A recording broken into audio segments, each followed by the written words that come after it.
energiu.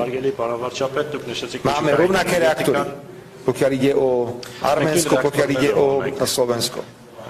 Povedal som vám našu víziu, čo chceme robiť ďalej na Slovensku, pokiaľ ide o atomovú elektrárnu. Hovoríme spoločne o potrebe zaoberať sa myšlienkou jadrového paliva. Čo urobiť s vyhoreným jadrovým palivom. Tu máme špecializované firmy, aj my, aj vy.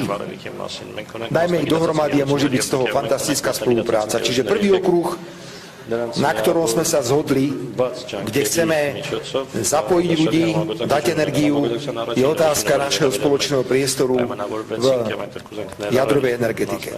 Druhý priestor, veľmi otvorene sme sa rozprávali o spolupráci, pokiaľ ide o obranný priemysel. Povedal som to ja, preto ak dovolíte, zopakujem ten môj výrok. Keď nevyrobíme my, vyrobí niekto iný a budeme to musieť kúpiť.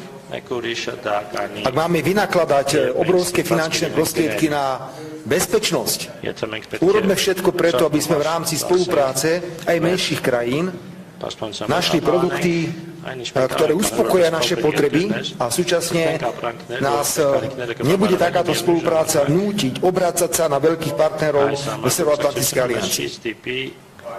Informoval som pána premiéra o projektoch duálneho určenia, že z zdrojov, ktoré máme vo vojenskom rozpočte, sa púšťame do projektov, ako sú nemocnice, ako sú opravy ciest, ako sú opravy mostov.